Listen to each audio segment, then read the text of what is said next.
Nazreen drama serial چال باز کی آج کی ویڈیو بہت دلچسپ ہے، پوری دیکھیے گا۔ چینل کو سبسکرائب نہیں کیا تو سبسکرائب ضرور کر لیجیے گا۔ انایا روحان کو سچ بتانے لگتی ہے۔ ایسا اشارے کر رہی تھی، مت بتاؤ کچھ بھی، تمہارے ساتھ میں بھی برباد ہو جاؤں گی۔ انایا کہتی ہے روحان، جس دن ہماری انگیجمنٹ تھی اسی دن میرا نکاح ہوا تھا۔ روحان کہتا ہے تم نے میری ساری زندگی برباد کر دی۔ اگر تم نے اس سے نکاح کیا تھا تو مجھ سے انگیجمنٹ کیوں کی؟ کسی کو کچھ کیوں نہیں بتایا؟ انایا کہتی ہے بتایا تھا۔ اسد ایسا کو گھورتا ہے، زوردار آواز میں کہتا ہے جب تمہیں یہ سچ معلوم تھا تو تم نے ہمیں کیوں نہیں بتایا؟ اتنا بڑا جھوٹ بولا، مجھے بھی دھوکے میں رکھا۔ ایسا کہتی نہیں اسد، مجھے کچھ نہیں معلوم، مجھے تو خود ابھی پتہ لگا ہے۔ آپ نے سنا نہیں اس لڑکے نے کیا کہا تھا؟ یہ عشل سب جانتی تھی۔ مجھے لگتا ہے کہ اس نے انایا کا اور اس لڑکے کا نکاح کروایا تھا۔ سب اس عشل کی وجہ سے ہوا ہے۔ عشل کے پیروں کے نیچے سے زمین نکل جاتی ہے۔ ایسا عشل کو کہتی ہے کیوں چھپایا تھا تم نے اس راز کو؟ کیوں نہیں بتایا سب کو؟ کیوں جھوٹ بولا؟ کس بات کا ڈر تھا تمہیں؟ پوچھیں اسد عشل سے، کس بات کا خوف تھا اسے؟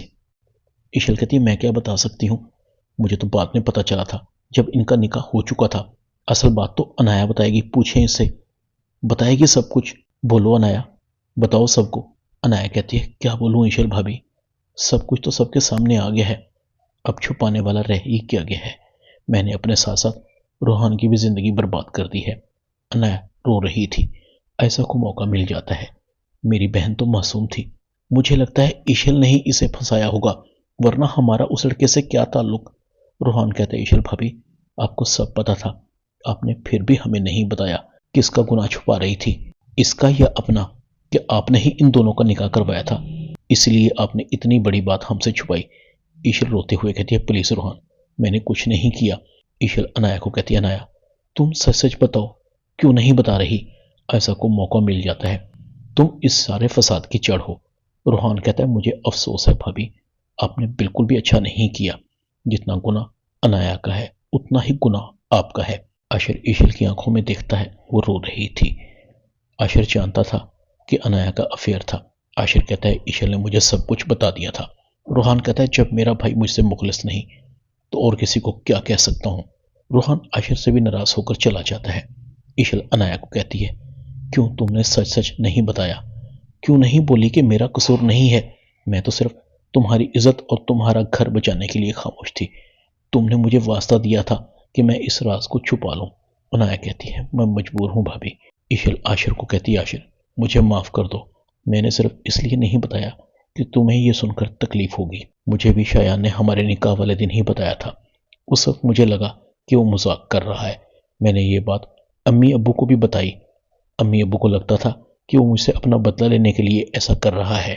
جب شایان نے مجھے اپنی اور انایا کے نکاح کی تصویر بھیجی تو مجھے یقین ہوا، تمہیں بتانا چاہتی تھی مگر انایا نے مجھے نہیں بتانے دیا۔ میں روحان کا دل نہیں توڑنا چاہتی تھی، روحان انایا کے ساتھ شادی کرنے پر بہت خوش تھا۔ عاشر کہتا ہے تم مجھے تو بتا سکتی تھی نا، تم نے اتنی بڑی بات مجھ سے چھپائی، کس کو بچا رہی تھی، شایان کو یا انایا کو؟ عشل مجھے بہت مایوسی ہوئی ہے تم سے، میں تم پر آنکھیں بند کر کے یقین کرتا تھا۔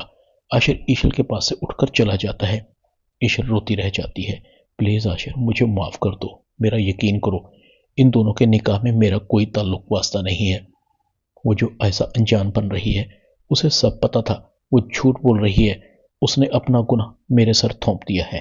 ادھر آئزہ اسد کو کہتی ہے میرا یقین کرو اسد، میں تو اس لڑکے کو جانتی بھی نہیں، میں نے تو اسے آج ہی دیکھا ہے، پہلی بار۔ یہ سب عشل کا کیا دھرا ہے، وہ لڑکا عشل کا کزن ہے۔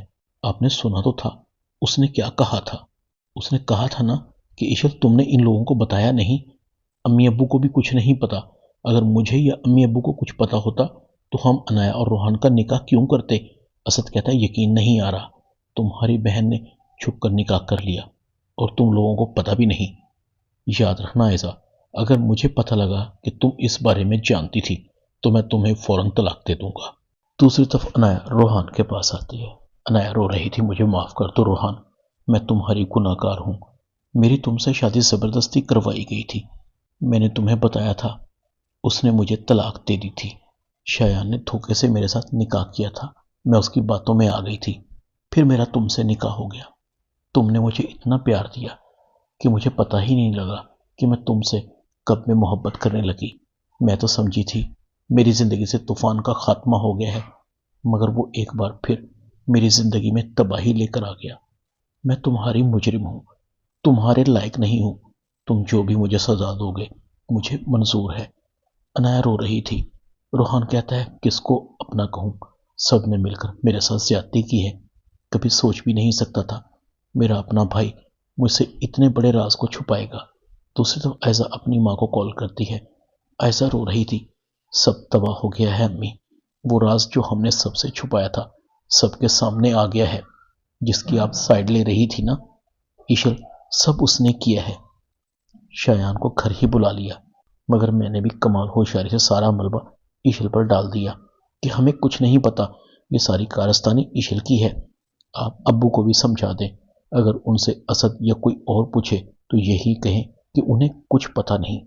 مسرت روتے ہوئے کہتی ہے تم نے اس بات کا سارا ملبہ ایشل پر ڈال دیا۔ اچھا نہیں کیا، اس کا کوئی گناہ نہیں ہے، اس نے تو ہماری عزت کو رسوا ہونے سے بچایا تھا۔ عائزہ یہ تم نے ٹھیک نہیں کیا۔ عائزہ کہتی امی آپ کو اس کی عزت کی فکر ہے، اپنی بیٹیوں کی کوئی فکر نہیں ہے۔ کیا ہو گیا ہے آپ کو؟ پہلے تو آپ ایسی نہیں تھی۔ مسرت کہتی ہے انہیں گناہوں کی تو سزا بھگت رہی ہوں۔ آج تمہارے ابا نے مجھے اپنے کمرے سے نکال دیا ہے، وہ کوئی مجھ سے تعلق واسطہ نہیں رکھنا چاہتے۔ عائزہ کہتی ہے ابا کا تو دماغ خراب ہو گیا ہے، ان کو صرف دوسروں کی فکر ہے۔ عنایا کو تو طلاق ہوگی ہی ہوگی امی، میرا گھر بھی مفت میں برباد ہو جائے گا۔ کان کھول کر سن لیں، اسد نے مجھے کہا ہے اگر کبھی ان کو پتہ لگ گیا کہ ہم اس راز سے واقف تھے تو وہ مجھے طلاق دینے میں 1 منٹ بھی نہیں لگائیں گے۔ ایشل کا کیا ہے، وہ امیر ماں باپ کی بیٹی ہے، اگر عاشر نے اسے چھوڑ بھی دیا تو اسے عاشر سے بھی اچھا گھر اور شوہر مل جائے گا، مگر آپ کی بیٹیوں کو ایسا گھر دوبارہ نہیں ملے گا۔ ایک بار یہ طوفان تھم جائے باقی کا میں سنبھال لوں گی۔ عائزہ فون بند کر دیتی ہے۔ اسد عائزہ کو کہتا ہے تم میرے ساتھ چلو، عائزہ مجھے چچا چچی سے بات کرنی ہے، انہوں نے اتنا بڑا دھوکہ کیوں کیا ہم سے؟ عائزہ کہتی ہے اسد تم میرا یقین کرو، امی ابو کو کچھ نہیں پتا، اگر انہیں عنایا کے اس کارنامے کے بارے میں پتا چلا تو وہ مر جائیں گے۔ تم تو جانتے ہو ابو اس حالت میں نہیں، میڈیسن پر چل رہے ہیں، پل میں ان کی طبیعت خراب ہو جاتی ہے، اتنی بڑی بات کو وہ سہ نہیں پائیں گے، مر جائیں گے۔ اسد کہتا تو پھر ٹھیک ہے، میں تمہاری امی سے بات کروں گا۔ عائزہ اندر ہی اندر شکر مناتی ہے، امی کو تو میں نے سمجھا دیا ہے۔ دوسری طرف عاشر روحان کے پاس آتا ہے۔ روحان کہتا ہے بھائی آپ چلے جاؤ، مجھے آپ سے بات نہیں کرنی، کوئی میرا اپنا نہیں ہے، سب نے مل کر میری زندگی کو برباد کیا ہے، غیروں سے کیا گلہ کروں۔ عاشر روحان کو گلے لگاتا ہے تم عنایا سے محبت کرتے تھے، اسی وجہ سے تمہیں کچھ نہیں بتایا، کیونکہ شادی کے بعد ہمیں لگا کہ عنایا ہی تمہارے لیے سب کچھ ہے۔ روحان کہتا ہے بھائی آپ نے مجھے بے غیرت سمجھ لیا تھا، مجھ میں کیا کمی تھی؟ اندھا تھا، لولا تھا، لنگڑا تھا، ایک ایسی لڑکی سے میری شادی کروا دی جس نے گھر سے بھاگ کر ایک عیاش شخص سے نکاح کیا۔ آپ نے دیکھا نہیں تھا اس لڑکے کو، وہ کس ڈھٹائی سے دعویٰ کر رہا تھا کہ عنایا اس کی بیوی ہے۔ آپ بتائیں عنایا میری بیوی ہے یا اس کی؟ کیا ثبوت ہے میرے پاس یا آپ کے پاس؟ طلاق نامہ کہاں سے آئے گا؟ اگر عنایا طلاق یافتہ بھی ہوتی تو شاید میں اسے برداشت کر لیتا، مگر اب نہیں، یہ گناہ ہے، اور اس گناہ میں آپ اور ایشل بھابی شریک ہیں، میں آپ دونوں کو کبھی معاف نہیں کروں گا۔ ڈرامہ چال باز میں اتنا ہی۔ چینل کو سبسکرائب کر دیں، ویڈیو کو لائک کر دیں اور بیل آئیکن کے بٹن کو دبا کر آل پر کلک کر دیں تاکہ آپ کو میری نئی آنے والی ویڈیو کو نوٹیفیکیشن فوراً مل سکے۔ اپنا خیال رکھیے گا۔ اللہ حافظ۔